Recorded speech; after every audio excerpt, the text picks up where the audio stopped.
आपको तस्वीरें हम दिखा देते हैं दिल्ली एनसीआर की, जहां पर कोहरे और कड़ाके की ठंड लगातार जारी है। सुबह से ही कुछ इलाकों में यहां घना कोहरा छाया हुआ है, जिसकी वजह से सड़कों पर विजिबिलिटी कम हो गई है। दिल्ली में मौसम विभाग ने आज के लिए येलो अलर्ट भी जारी कर दिया है। ये 3 तस्वीरें हम आपको दिखा रहे हैं। मौसम विभाग के अनुसार नए साल पर दिल्ली में हल्की बारिश की संभावना भी है। सराय काले खां की तस्वीरें आपके सामने, अक्षरधाम और श्री अरबिंदो मार्ग की भी तस्वीरें आप देख सकते हैं। सुबह के वक्त यहां पर कोहरे का और धुंध का जो असर है साफ तौर पर देखा जा सकता है। सराय काले खां में इस इलाके में कोहरे की सफेद चादर दिख रही है। कोहरे और धुंध का असर अक्षरधाम इलाके में भी देखने को मिला और श्री अरबिंदो मार्ग पर भी कोहरे की वजह से रफ्तार पर कैसे ब्रेक लग गया है। गाड़ियों की रफ्तार धीमी हो गई है। गाड़ियों की पार्किंग लाइट्स और फॉग लाइट्स का इस्तेमाल करते हुए लोग आगे बढ़ रहे हैं। और वहीं AQI की बात करें तो एयर क्वालिटी इंडेक्स भी खतरनाक स्थिति में लगातार बना हुआ है। हवा की जो गुणवत्ता है अपने सबसे खराब स्तर पर दिल्ली एनसीआर में इस वक्त दर्ज की जा रही है और आने वाले दिनों में इससे राहत मिलने की फिलहाल कोई संभावना नजर नहीं आती। हालांकि मौसम विभाग की माने तो नए साल के दिन हल्की बारिश हो सकती है और अगर बारिश होती है तो हो सकता है कि AQI में थोड़ी राहत जरूर मिले। तो देखिए, पूरे उत्तर भारत में कड़ाके की ठंड पड़ रही है। साथ ही कोहरे की वजह से आम जनजीवन अस्त व्यस्त हो गया है। हरियाणा, चंडीगढ़, उत्तर प्रदेश और उत्तर भारत के कई ऐसे इलाके राज्य हैं जहां पर घना कोहरा छाया हुआ है। ये तस्वीरें आप देख रहे हैं। कोहरे की वजह से कई ट्रेनों पर असर पड़ रहा है, देरी से चल रही है, कुछ कैंसिल हो गई है और अगले 2 दिनों तक मौसम इसी तरह से रहने की संभावना है। उत्तर प्रदेश, बिहार, उत्तराखंड के कुछ इलाकों में जबरदस्त शीतलहर चल रही है। सड़कों पर विजिबिलिटी कम और इसी वजह से रोड पर सफर करना खतरनाक हो गया है। 3 तस्वीरों के जरिए हम आपको कोहरे और शीतलहर का प्रकोप दिखा रहे हैं। हरियाणा के भिवानी, करनाल और यूपी के आगरा में कोहरे का असर साफ देखने को मिल रहा है। ताजमहल दूर से नजर नहीं आ रहा है, विजिबिलिटी बेहद कम नजर आती है। तो वहीं करनाल की तस्वीरें आपके सामने, जहां पर सड़कों पर चलना अब बेहद मुश्किल हो गया है क्योंकि कोहरे की सफेद चादर और विजिबिलिटी बेहद कम। पार्किंग लाइट्स का इस्तेमाल करते हुए गाड़ियां धीमी रफ्तार के साथ आगे बढ़ रही हैं। तो वहीं कई इलाके ऐसे हैं जहां पर शीतलहर का भी प्रकोप जारी है। सबसे पहले बात करें हरियाणा की, तो यहां के बहादुरगढ़ में कोहरे की वजह से एक बड़ा हादसा हो गया। दिल्ली सोनीपत हाईवे पर घना कोहरा छाया हुआ है और हाईवे पर एक खराब कार पहले से खड़ी हुई थी। पीछे से आ रही कार ने उसमें टक्कर मार दी और उसके बाद एक और कार ने दोनों कारों को टक्कर मार दी। ये तस्वीरें आप देख रहे हैं। कोहरे की मार ऐसी है, विजिबिलिटी बहुत कम है, जिसकी वजह से हादसे लगातार होते जा रहे हैं, हादसों की संख्या बढ़ रही है। हाईवे पर टक्कर की वजह से कार कितनी ज्यादा क्षतिग्रस्त हो गई उसकी हालत आप देख सकते हैं। हादसे में कुछ महिलाओं के घायल होने की भी जानकारी है। तो घने कोहरे की वजह से जो हादसा है उनकी संख्या भी लगातार बढ़ती जा रही है। लोगों से अपील की जा रही है कि धीमी रफ्तार के साथ वो रोड पर अपनी कार को लेकर निकले। एक कार यहां पर पहले से खड़ी हुई थी, जिसके बाद पीछे से आ रही कार ने टक्कर मारी और एक और कार ने इन गाड़ियों में टक्कर मार दी, जिसकी वजह से गाड़ियां बुरी तरह से क्षतिग्रस्त हो गई हैं। उसकी तस्वीर आप देख रहे हैं। कुछ लोग बुरी तरह से घायल भी बताए जा रहे हैं, कुछ महिलाओं के घायल होने की जानकारी मिली है। तो कोहरे की वजह से यह हादसा हुआ है। ऐसे में लोगों से एहतियात बरतते हुए ही सड़कों पर निकलने की अपील की जा रही है। आने वाले कुछ दिन ऐसे ही बने रह सकते हैं, मौसम विभाग के अनुसार यह आशंका व्यक्त की गई है। यूपी के मुजफ्फरनगर में घर के अंदर घरेलू गैस सिलेंडर फटने से बड़ा हादसा हो गया। धमाके की चपेट में आने से परिवार के 3 लोगों की मौत हो गई। धमाका इतना जोरदार था कि आसपास के इलाकों में रहने वाले लोग भी दहशत में आ गए। सिलेंडर में ब्लास्ट का एक CCTV फुटेज भी सामने आया है, जहां ब्लास्ट के बाद आग का गोला उठता दिखाई दिया। हादसे के वक्त सड़क पर मौजूद एक वक्त के लिए सब सहम गए। अफरा तफरी का माहौल बन गया। विस्फोट से 2 मंजिला मकान को नुकसान तो पहुंचा ही, लेकिन उससे दर्दनाक बात यह है कि घटना में कानूंगो समेत 3 लोगों की मौत हो गई। सूचना पर पहुंची पुलिस ने शवों को कब्जे में लेकर पोस्टमार्टम के लिए भेजा। बताया जा रहा है कि सिलेंडर में धमाका तब हुआ जब घर की रसोई में खाना बनाया जा रहा था और रिसाव के चलते ये हादसा हो गया। हादसे के बाद परिजनों में कोहराम मच गया और पूरी कॉलोनी में शोक की लहर है। और आइए अब बात करेंगे उत्तराखंड की, जहां की उधम सिंह नगर में पुलिस के सामने हालात तब बेकाबू हो गए जब एक डंपर ने बाइक सवार को रौंद दिया और घटना से गुस्साए लोगों ने जमकर हंगामा कर दिया। बता दें कि डंपर की टक्कर से बाइक सवार की मौके पर ही मौत हो गई। इस घटना से गुस्साए लोगों ने डंपर में जमकर तोड़फोड़ की। कोई डंपर का वाइपर तोड़ता नजर आया तो कोई डंपर के शीशे तोड़ रहा था। एक तरफ पुलिसकर्मी लोगों को रोक रहे थे तो वहीं आक्रोशित लोगों ने जमकर तोड़फोड़ की। हंगामा बढ़ता देख पुलिसकर्मियों ने लोगों पर डंडे बरसाना शुरू कर दिया और भीड़ को तितर-बितर किया। इस दौरान कुछ युवकों की पुलिस से झड़प भी हो गई। घटना रुद्रपुर के गाबा चौक की बताई जा रही है, जहां कुछ देर के लिए पुलिस के सामने हालात बेकाबू होते नजर आए। मौके पर पहुंचे पूर्व विधायक राजकुमार ठुकराल ने भी पुलिस की कार्यशैली पर सवाल खड़े किए हैं। देखिए, बिहार की राजधानी पटना में मिलावटखोरों के खिलाफ बड़ी कार्रवाई हुई है। यहाँ पर खाद्य विभाग की टीम ने सोमवार को छापामार कार्रवाई की और 500 किलो नकली पनीर जब्त कर लिया। जब्त किए गए पनीर को बनाने में घातक केमिकल्स का इस्तेमाल किया जा रहा था, जो किसी को भी बहुत बीमार कर सकता है। जांच के दौरान टीम ने यह पाया कि जब्त किया गया जो केमिकल है वो घटिया पाउडर और पाम ऑयल से तैयार किया गया है। जांच के दौरान जैसे ही पनीर में बीटाडीन डाला गया तो ये काला पड़ गया। खाद्य विभाग की माने तो इस घटिया पनीर को नए साल की जश्न में खपाने की तैयारी थी।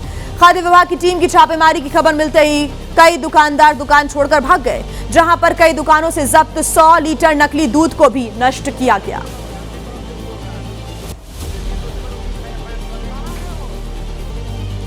राजस्थान के जोधपुर में सरकारी छात्रावास का एक ऐसा सच सामने आया जिसने प्रशासन और शिक्षा व्यवस्था को सवालों के घेरे में खड़ा कर दिया। ये तस्वीरें ज्योतिबा फुले छात्रावास की बताई जा रही है, जहां धड़ल्ले से पापड़ बनाने की फैक्ट्री चलाई जा रही है। एक तरफ छात्रों के रहने के लिए कमरे हैं तो दूसरी तरफ कई सालों से यहां पापड़ी बड़ी बनाने का काम चल रहा है।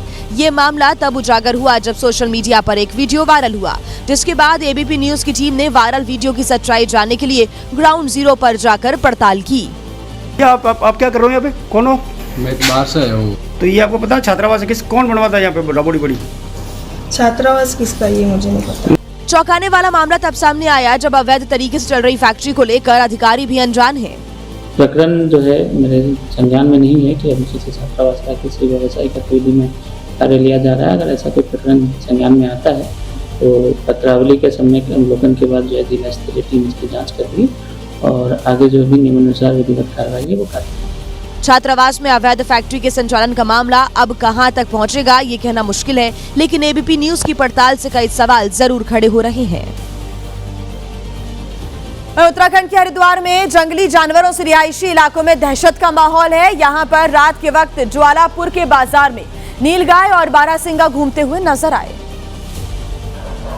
आए दिन जंगली जानवरों की हलचल से लोग डर के साए में जी रहे हैं। हाथी और तेंदुए के बाद शहरी इलाकों में बारहसिंगा और नीलगायों ने भी दस्तक देना शुरू कर दिया।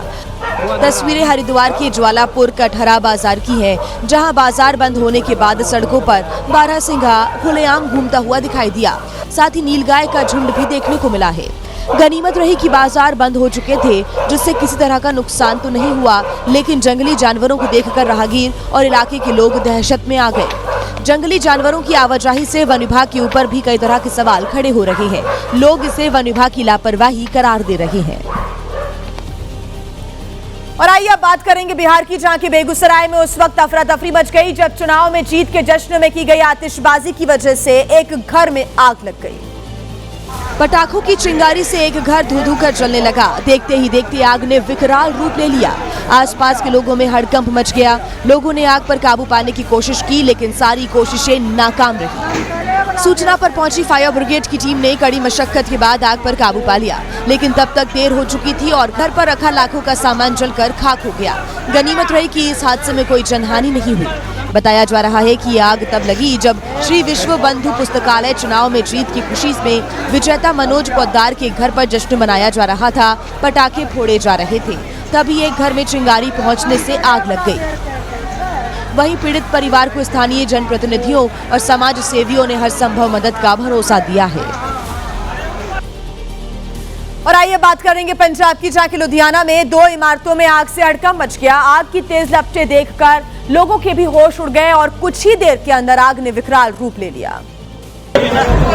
पहले आग 3 मंजिल इमारत में लगी, फिर देखते देखते आग और भड़क उठी। पास में एक होजरी फैक्ट्री को भी आग ने अपनी चपेट में ले लिया।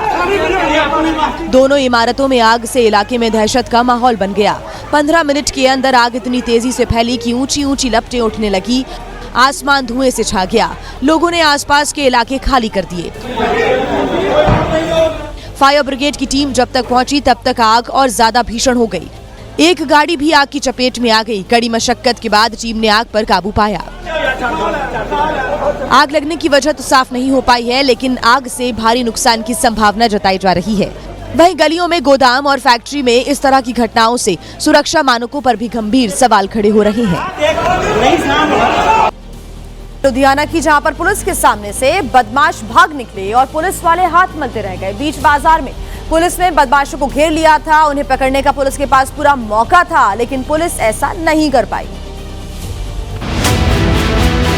क्योंकि बदमाशों ने पुलिस को डराने के लिए कार का इस्तेमाल किया। बदमाशों ने पहले गाड़ियों को टक्कर मारकर भागने की कोशिश की, फिर जब रास्ता नहीं मिला तो कार को बैक कर पुलिस वालों को चढ़ाने की कोशिश की। इस बीच सामने खड़ी सफेद रंग की दूसरी कार जब आगे बढ़ गई तो बदमाश अपनी कार से छोटी गाड़ियों को टक्कर मारते हुए मौके से फरार हो गए और पुलिस उनके पीछे दौड़ती रह गई। बताया जा रहा है कि कार में एक लड़की के साथ बदमाश थे। पुलिस ने डंडी स्वामी रोड पर घेराबंदी कर उन्हें रोक लिया था। जब तक पुलिस उन्हें दबोचती, बदमाश कार को आगे पीछे करने लगे और मौका देखकर भाग निकले, लेकिन इस दौरान एक कार बुरी तरह डैमेज हो गई। वहीं यूपी के मेरठ में बीच सड़क पर महिला दारोगा ने हंगामा कर दिया। काफी देर तक एक कार वाले को वो डांटती दिखी। इस दौरान आरोप है कि उसने गाली गलौज भी की। वहां मौजूद लोगों ने हंगामे का वीडियो बना लिया। गाली देते हुए कार वाले के पास पहुंची और उसे धमकाने लगी। एक बात बताओ यार, किसने करी? अरे दोनों तरफ से गाड़ी आ रही है। वीडियो मेरठ के सदर बाजार थाना क्षेत्र के बॉम्बे बाजार का है। आरोप है कि कार को साइड न मिलने पर महिला दरोगा भड़क गई और युवक को अपशब्द करने लगी। इस हंगामे की वजह से बाजार में और जाम लग गया। वीडियो वायरल हुआ तो पुलिस ने मामले का संज्ञान लिया, लेकिन पुलिस का कहना है कि तहरीर मिलने पर वो मामले की जांच करेगी।